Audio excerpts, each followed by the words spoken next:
Cube Radio. Les rencontres de l'heure. Isabelle Maréchal et Mario Dumont. La rencontre Maréchal-Dumont.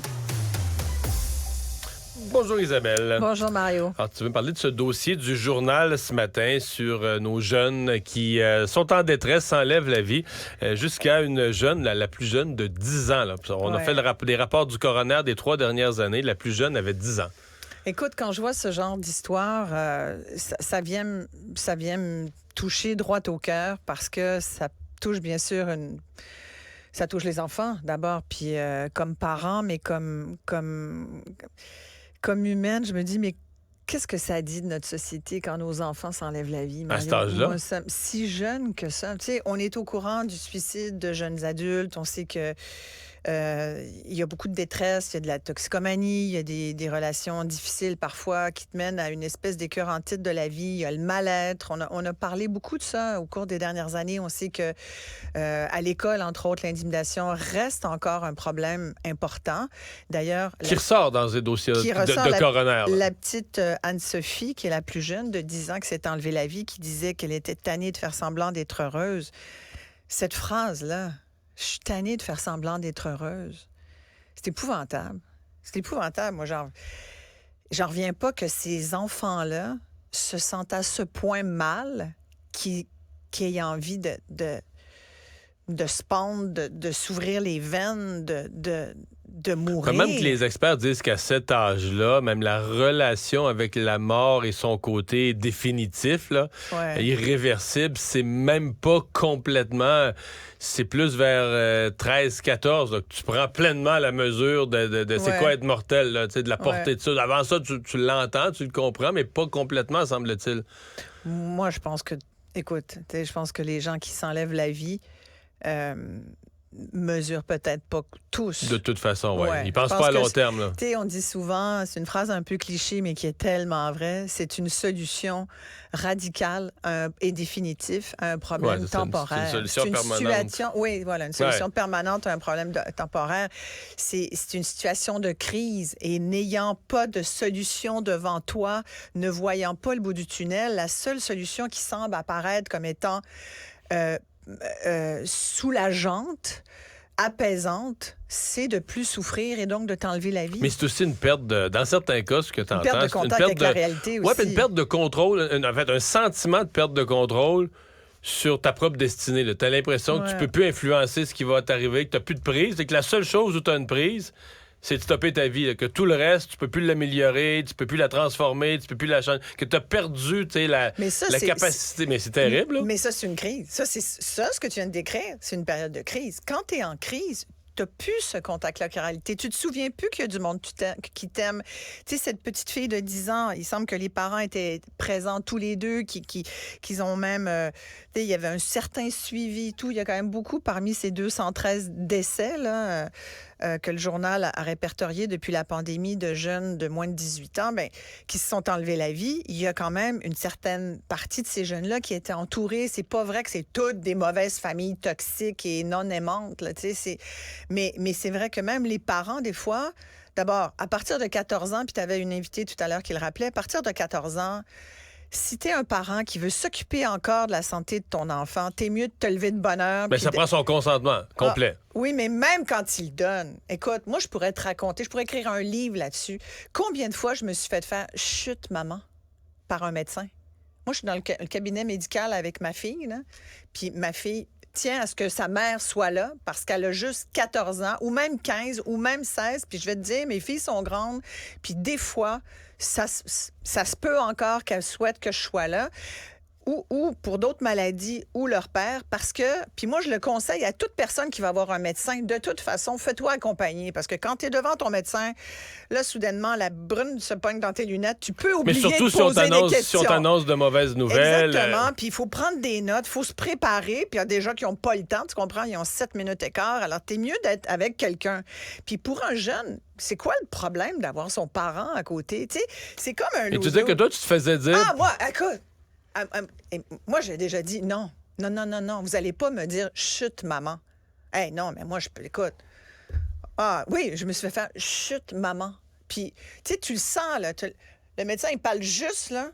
à ton enfant qui est là, puis il t'ignore complètement. C'est comme s'il y avait un mur entre les deux. Tu fais, voyons, sais-tu. Fait que moi, j'ai développé une technique. Je parlais à ma fille pour lui dire, penses-tu que ça serait une bonne question à poser au médecin? Puis moi, je l'ignorais complètement. Tu comprends? Écoute, c'est une discussion de fou quand tu y penses. Mais cette notion de dire, le parent, à partir de 14 ans, pouf, on vous sort. Ben non, c'est pour les droits et libertés de votre enfant. Mais quand ton enfant a un problème, par exemple, là, à 17 ans et 3 quarts, puis que la police débarque, qui est-ce qu'on dit, là, à qui la faute? C'est aux parents. Fait que, tu sais, il y a un moment donné où on est dedans ou on n'est pas dedans. On est-tu un parent? À quelle heure ça finit? Quand est-ce que ça recommence? Moi, j'ai toujours considéré qu'être parent, là, c'était une job à vie. Moi, je vais toujours être la mère de mes filles, qu'elles aient 40 ou 50 ans. J'espère que je vais être encore là quand elles vont être plus vieilles.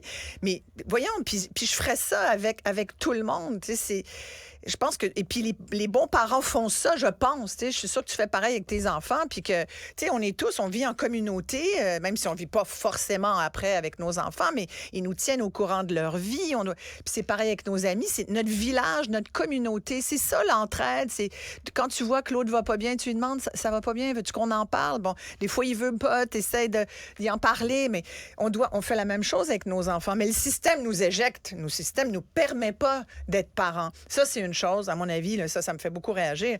Mais quand je regarde ces jeunes-là, tu sais, tu as parlé de suivi aussi. Tu sais, les suivis, c'est vrai qu'on pourrait questionner aussi les suivis en pédopsychiatrie. Il y a beaucoup, beaucoup de choses à dire. Moi, sincèrement, je connais des jeunes qui ont été pris dans les méandres et leurs parents également. Il faut vraiment que tu aies beaucoup d'arguments. Si t'es un parent qui n'a pas forcément le caractère de combattant, moi, je l'ai, tu comprends? Moi, tu me dis pas non.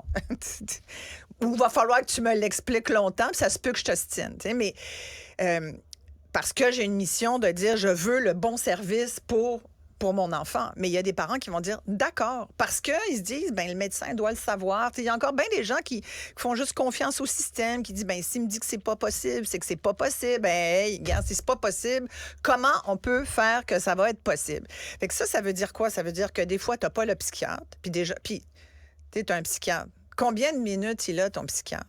Moi, je connais des jeunes là, qui se sont fait dire, tu sais que, as-tu des idées suicidaires? Si tu dis non, parfait. S'il te dit d'accord, tu sais que si t'en as, tu fais le 911.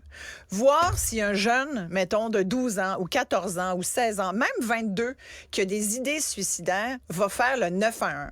Toi, si tu avais des idées suicidaires, là, penses-tu que la première affaire qui te vient, ça serait de faire le numéro de la police? Puis leur dire, bon, écoutez, sincèrement, j'ai comme des idées suicidaires. Pouvez-vous m'envoyer une autopatrouille, une ambulance, les premiers répondants? Voyons donc. Et c'est fais le 911 ou présente-toi à l'urgence. Mais écoute, là, t'as vu ce que le ministre Carman met en place, là, ces espèces d'aires, il appelle ça des aires, la IRE, des aires de service sans rendez-vous en psychologie, psychiatrie, là. Ça, j'entends des bons commentaires là-dessus. C'est tout nouveau, ça reste à explorer. Est-ce que tu connais des gens qui se sont présentés et ça a marché? Non. Mais l'idée a du bon sens de dire... Tu files pas, on t'assure qu'à un endroit, tu vas arriver, tu seras pas jugé, il va juste avoir du monde pour t'écouter, pour te prendre en charge, pour prendre soin de toi. Ben, les CLSC, là, c'est supposé faire la job aussi. Les CLSC, faut que tu fais le mal Moi, je doute. entre 9 et 4. Moi, ce que je viens de te dire, c'est que je doute que quelqu'un qui est en crise va faire ça. Moi, je doute. Va aller vers des ressources gouvernementales, quelles qu'elles soient. Sincèrement, je pense que si tu le fais, c'est que t'es pas encore rendu là, puis tant mieux. Fait que parfait s'il y en a tu prends les gens, donc avant les dernières étapes là, où là, tu commences à perdre le contrôle, mais peut-être que ça peut être une ressource intéressante, effectivement. Tu sais, moi, j'ai jamais vu ça. Et s'il y a des gens qui savent que ça marche bien puis qui ont des... Mais les lignes d'écoute, là, les 1-800, 866... ça marche. Ça marche parce que... Mais écoute, faut quand même être positif. Moi, je vais te faire une confidence. J'ai déjà appelé. J'ai déjà appelé moi-même. Ouais. J'ai il y a plusieurs années, j'avais pas 30 ans, je vivais une situation extrêmement difficile, extrêmement délicate, et j'ai appelé Telle Aide.